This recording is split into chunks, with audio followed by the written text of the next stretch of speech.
നമസ്കാരം. കാസർഗോഡ് പാണലത്ത് മനസ്സാക്ഷിയിൽ നടക്കുന്ന അതിദാരുണമായ സംഭവം. ഭർത്തൃ വീട്ടുകാരുടെ ക്രൂരമായ പീഡനങ്ങളെ തുടർന്ന് 24-കാരിയായ യുവതി ആസിഡ് കുടിച്ച് ജീവനൊടുക്കി. ചർലടുക്ക സ്വദേശിനി ഫാത്തിമ സുഫൈദയാണ് ഭർത്തൃ വീട്ടുകാരുടെ സാന്നിധ്യത്തിൽ ജീവൻ വെടിഞ്ഞത്. സംഭവത്തിൽ പെൺകുട്ടിയുടെ കുടുംബത്തിന്റെ പരാതിയിൽ വിദ്യാനഗർ പോലീസ് യുവതിയുടെ ഭർത്താവ് ആദിലിനെ കസ്റ്റഡിയിലെടുത്തു. സ്വർണത്തെ ചൊല്ലിയുള്ള തർക്കങ്ങളും നിരന്തരമായ മാനസിക ശാരീരിക പീഡനങ്ങളുമാണ് യുവതിയെ ഈ കടും കൈ ചെയ്യുവാൻ പ്രേരിപ്പിച്ചതെന്നാണ് പ്രാഥമിക വിവരം. നാടിനെ ഒന്നടങ്കം കണ്ണീരിലാഴ്ത്തിക്കൊണ്ടാണ് കഴിഞ്ഞ ദിവസം കാസർഗോഡ് പാണലത്ത് ഈ ദാരുണ സംഭവം അരങ്ങേറിയത്. വെറും 24 വയസ്സ് മാത്രം പ്രായമുള്ള ഫാത്തിമ സുഫൈദയുടെ മരണം ഒരു നാടിന്റെ പ്രാർത്ഥനകളെയും പ്രതീക്ഷകളെയും ഒക്കെയാണ് തല്ലിക്കെടുത്തിയത്. വിവാഹത്തിന് ശേഷം ഭർത്തൃ വീട്ടിൽ സുഫൈദ നേരിട്ടിരുന്നത് സമാനതകളില്ലാത്ത മാനസിക പീഡനങ്ങളായിരുന്നുവെന്നുള്ള വിവരങ്ങളൊക്കെ തന്നെയാണ് പുറത്തു വന്നിട്ടുള്ളത്. ഭർത്തൃ വീട്ടുകാരുടെ കൺമുന്നിൽ വെച്ച് തന്നെ യുവതി ആസിഡ് കൈക്കലാക്കി ജീവനെടുക്കുവാൻ ശ്രമിക്കുകയായിരുന്നു. ഗുരുതരാവസ്ഥയിലായ യുവതിയെ ഉടൻ തന്നെ ആശുപത്രിയിൽ എത്തിക്കുവാൻ ശ്രമിച്ചുവെങ്കിലും ജീവൻ രക്ഷിക്കാനായില്ല. സുഫൈദയുടെ അപ്രതീക്ഷിത വേർപാടിൽ തകർന്നുപോയ കുടുംബം ഭർത്തൃ വീട്ടുകാർക്കെതിരെ അതീവ ഗുരുതരമായ ആരോപണങ്ങളാണ് ഉന്നയിച്ചിട്ടുള്ളത്. വിവാഹ സമയത്ത് നൽകിയ സ്വർണത്തെ ചൊല്ലി ഭർത്തൃ വീട്ടുകാർ നിരന്തരം തർക്കങ്ങളും വഴക്കുകളും പതിവായിരുന്നു. സുഫൈദയുടെ കൈവശമുണ്ടായിരുന്ന സ്വർണം ആവശ്യപ്പെട്ട് ഭർത്താവും കുടുംബവും നിരന്തരം മാനസികമായും ശാരീരികമായി ഉപദ്രവിച്ചിരുന്നതായും പെൺകുട്ടിയുടെ മാതാപിതാക്കളും ബന്ധുക്കളും ആരോപിക്കുന്നു. ഈ നിരന്തര പീഡനങ്ങളും ഒടുവിൽ സഹിക്കവയ്യാതെ വന്നപ്പോഴാണ് ഭർത്തൃ വീട്ടുകാരുടെ മുന്നിൽ വെച്ച് തന്നെ സുഫൈദ ആസിഡ് കഴിച്ച് ആത്മഹത്യ ചെയ്തതെന്നാണ് കുടുംബം വ്യക്തമാക്കുന്നത്. സംഭവം നടന്നതിന് തൊട്ടു പിന്നാലെ സുഫൈദയുടെ കുടുംബം വിദ്യാനഗർ പോലീസിൽ ഔദ്യോഗികമായി പരാതി നൽകിയിരുന്നു. പരാതിയുടെ ഗൗരവം കണക്കിലെടുത്ത പോലീസ് ഉടനടി രംഗത്തിറങ്ങുകയും യുവതിയുടെ ഭർത്താവ് ആദിലിനെ കസ്റ്റഡിയിലെടുക്കുകയുമായിരുന്നു. ഇയാളെ നിലവിൽ വിദ്യാനഗർ പോലീസ് സ്റ്റേഷനിൽ വെച്ച് വിശദമായി തന്നെ ചോദ്യം ചെയ്തു വരികയാണ്. സുഫൈദയുടെ മരണത്തിലേക്ക് നയിച്ച യഥാർത്ഥ കാരണങ്ങൾ എന്തൊക്കെയാണ്, ഭർത്തൃ വീട്ടിലെ മറ്റംഗങ്ങൾക്ക് ഇതിൽ എത്രത്തോളം പങ്കുണ്ട് തുടങ്ങിയ കാര്യങ്ങളെക്കുറിച്ച് പോലീസ് ശക്തമായ അന്വേഷണം ആരംഭിച്ചിട്ടുണ്ട്. തിങ്കളാഴ്ച വിവാഹത്തിന്റെ 1ാം വാർഷികം ആഘോഷിക്കാനിരിക്കുന്നതിനിടെയാണ് ദാരുണമായ സംഭവം ഉണ്ടായത്.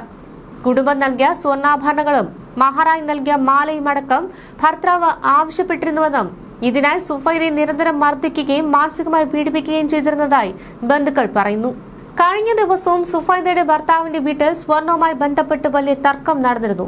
തർക്കത്തിനിടെ ഭർത്താവ് സുഫൈദയെ മർദ്ദിക്കുകയും വിവരം പുറത്തറിയാതിരിക്കുവാൻ ഫോൺ എറിഞ്ഞ് പൊട്ടിക്കുകയും ചെയ്തതായി ബന്ധുക്കൾ പറയുന്നു. ഇതിന് പിന്നാലെയാണ് സുഫൈദ ഭർത്തൃ വീട്ടുകാരുടെ മുന്നിൽ വെച്ച് തന്നെ ആസിഡ് കുടിച്ച് ആത്മഹത്യക്ക് ശ്രമിച്ചത്. ആ സമയത്ത് പോലും പെൺകുട്ടിയെ ആശുപത്രിയിലേക്ക് എത്തിക്കാനല്ല, മറിച്ച് നീ ഇതിനെല്ലാം അനുഭവിക്കുമെന്ന് പറഞ്ഞ് മാറി നിൽക്കുകയാണ് ഭർത്തൃ വീട്ടുകാർ ചെയ്തതെന്ന് സുഫൈദയുടെ ബന്ധുക്കൾ പറയുന്നു.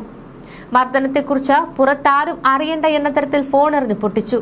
കടുത്ത മർദ്ദനമാണ് ഇന്നലെ ആ വീട്ടിൽ നടന്നതെന്നാണ് അറിയാൻ കഴിയുന്നത്. സുഫൈദയെ ആശുപത്രിയിൽ എത്തിക്കാനുള്ള മനസ്സാക്ഷി പോലും അവർ കാണിച്ചില്ല. നീ അനുഭവിച്ചു എന്ന നിലപാടാണ് ഭർത്തൃ വീട്ടുകാർക്കുണ്ടായിരുന്നതെന്നാണ് ബന്ധുക്കൾ പറയുന്നത്.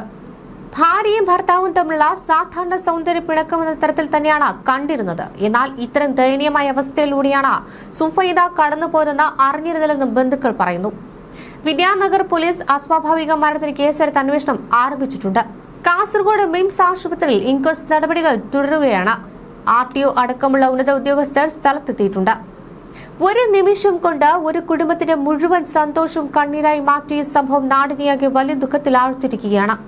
സ്ത്രീധനത്തിന്റെയും സ്വർണത്തിന്റെ പേരിൽ ഇനിയും എത്ര പെൺകുട്ടികൾ ഇത്തരത്തിൽ ഇല്ലാതാകണമെന്ന ചോദ്യമാണ് ഈ സംഭവം വീണ്ടും സമൂഹത്തിന് മുന്നിലേക്ക് ഉയർത്തുന്നത്.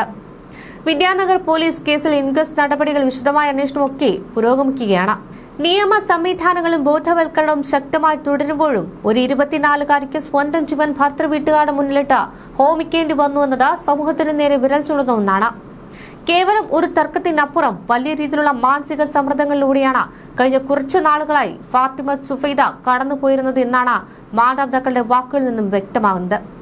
വിവാഹ സമയത്ത് നൽകിയതിലും കൂടുതൽ സ്വർണം ആവശ്യപ്പെട്ടുകൊണ്ടുള്ള സമ്മർദ്ദങ്ങളാണ് യുവതിക്ക് താങ്ങാൻ കഴിയാത്ത രീതിയിലേക്ക് വളർന്നത്. നിലവിൽ കസ്റ്റഡിയിലുള്ള ഭർത്താവ് ആദിലിനെ വിദ്യാനഗർ പോലീസ് വിശദമായി ചോദ്യം ചെയ്തു വരികയാണ്.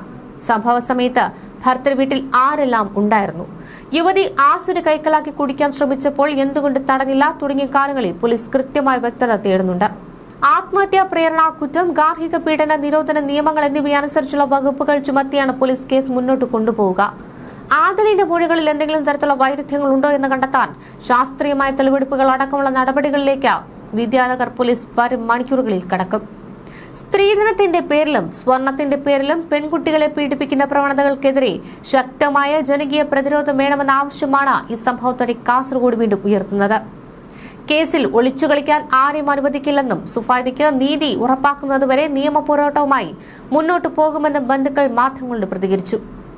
ഒരു നിമിഷത്തെ ആവേശം കൊണ്ടോ സങ്കടം കൊണ്ടോ ഒരു പെൺകുട്ടി അങ്ങനെ ഒരു കടുങ്കൈക്ക് മുതിരുമ്പോൾ കൂടെയുള്ളവർക്ക് അത് തടയുവാൻ സാധിക്കുമായിരുന്നില്ലേ? അതോ ആസിഡ് കുപ്പി കയ്യിലെടുത്ത് അവൾ ജീവനെടുക്കാൻ പോകുന്നുവെന്ന് ഭീഷണിപ്പെടുത്തിയപ്പോഴും അവിടെ ഉണ്ടായിരുന്നവർ അതൊരു തമാശയെ കണ്ട് തള്ളിക്കളയുകയായിരുന്നു. ഈ ചോദ്യങ്ങൾക്കെല്ലാം കൃത്യമായി മറുപടി ലഭിച്ചെങ്കിൽ മാത്രമേ സുഫൈദയുടെ ദാരുണ മരണത്തിന് പിന്നിലെ യഥാർത്ഥ വസ്തുത പുറത്തുവരികയുള്ളൂ. പെൺകുട്ടിയുടെ കുടുംബം നൽകിയ പരാതിയുടെ അടിസ്ഥാനത്തിൽ ഭർത്താവ് ആദിലിനെ മാത്രമാണ് പോലീസ് ഇപ്പോൾ കസ്റ്റഡിയിലെടുത്തിട്ടുള്ളത്. എന്നാൽ കുടുംബം ആരോപിക്കുന്നത് പോലെ സ്വർണത്തിന്റെ പേരിൽ നിരന്തരമായി സുഫൈദയെ മാനസികമായി തളർത്തിയിരുന്നത് ആദിൽ മാത്രമല്ല, ഭർത്തൃ വീട്ടിലെ മറ്റു ചില അംഗങ്ങൾക്കും ഇതിൽ തുല്യ പങ്കുണ്ട് എന്നാണ് ബന്ധുക്കൾ ഉറപ്പിച്ചു പറയുന്നത്. ആസിഡ് കുടിക്കുന്ന സമയത്ത് വീട്ടിലുണ്ടായിരുന്ന മറ്റുള്ളവരുടെ നിസ്സംഗതയും ദുരൂഹത വർദ്ധിപ്പിക്കുന്നു. കേവലം ആത്മഹത്യാ പ്രേരണ കുറ്റത്തിനപ്പുറം ഇതിന് പിന്നിൽ വലിയൊരു ഗൂഢാലോചന നടന്നിട്ടുണ്ടോ എന്ന കാര്യവും വിദ്യാനഗർ പോലീസ് വിശദമായി പരിശോധിക്കുകയാണ്. നിലവിൽ കസ്റ്റഡിയിലുള്ള ആദിലിന്റെ അറസ്റ്റ് പോലീസ് ഉടൻ തന്നെ രേഖപ്പെടുത്തുമെന്നാണ് സൂചന. ഇതിനുശേഷം ഇയാളെ കോടതിയിൽ ഹാജരാക്കി റിമാൻഡ് ചെയ്യും. തുടർന്ന് കൂടുതൽ ചോദ്യം ചെയ്യാൻ കസ്റ്റഡിയിൽ വാങ്ങുവാനായിരിക്കും പോലീസിന്റെ നീക്കം. പെൺകുട്ടിയുടെ ഫോൺ രേഖകൾ, മുൻപ് വീട്ടുകാർക്ക് അയച്ച വാട്സ്ആപ്പ് സന്ദേശങ്ങൾ, ഫോൺ കോളുകൾ എന്നിവയെല്ലാം സൈബർ സെല്ലിന്റെ സഹായത്തോടെ പോലീസ് പരിശോധിക്കുന്നുണ്ട്. സുഫൈദ അനുഭവിച്ച ക്രൂരതകളുടെ ഡിജിറ്റൽ തെളിവുകൾ ശേഖരിക്കാൻ കഴിഞ്ഞാൽ അത് പ്രതികൾക്കെതിരെയുള്ള ശക്തമായ ആയുധമായി മാറും. ഒരു മകൾ നഷ്ടപ്പെട്ട മാതാപിതാക്കളുടെ കണ്ണീരിന് മുന്നിൽ നിയമത്തിന് ഒളിച്ചു കളിക്കാൻ കഴിയില്ല. പ്രതികൾക്ക് അർഹമായ ശിക്ഷ വാങ്ങി നൽകാൻ വിദ്യാനഗർ പോലീസ് ശക്തമായ തെളിവുകളുമായി മുന്നോട്ടു പോകുമെന്നാണ് നാട് പ്രതീക്ഷിക്കുന്നത്. ഈ കേസിന്റെ ആഴങ്ങളിലേക്ക് ഇറങ്ങിച്ചെല്ലുമ്പോൾ മറ്റൊരു പ്രധാന വശം കൂടി വ്യക്തമാകുന്നുണ്ട്. ചാർലടുക്ക സ്വദേശിനിയായ ഫാത്തിമ സുഫൈദയുടെ കുടുംബം തങ്ങളുടെ കഴിവിനും അപ്പുറമുള്ള സ്വർണവും ആഭരണങ്ങളും നൽകി തന്നെയാണ് മകളെ പാണലത്തെ ഭർത്തൃ വീട്ടിലേക്ക് അയച്ചത്. ഒരു പെൺകുട്ടിയുടെ ഭാവി സുരക്ഷിതമാക്കാൻ മാതാപിതാക്കൾ കഷ്ടപ്പെട്ട് സമ്പാദിച്ചു നൽകിയ ആ സ്വർണമാണ് ഒടുവിൽ അവളുടെ ജീവനെടുക്കാൻ കാരണമായതെന്നാണ് വിരോധാഭാസം.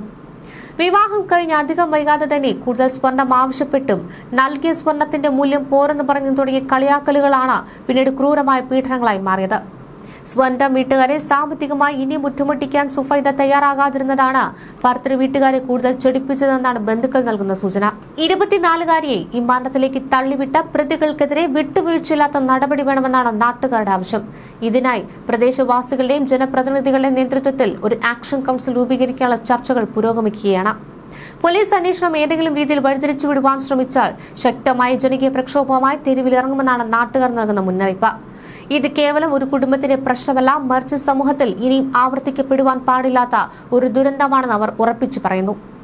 ഇത്തരത്തിലുള്ള ഗാർഹിക പീഡനങ്ങളെക്കുറിച്ച് പെൺകുട്ടികൾ മുൻകൂട്ടി പരാതിപ്പെട്ടിട്ടും പലപ്പോഴും പോലീസ് ഗൗരവമായി എടുക്കാറില്ല എന്ന തരത്തിലുള്ള വിമർശനങ്ങളും സോഷ്യൽ മീഡിയയിൽ ഉയർന്നുണ്ട്.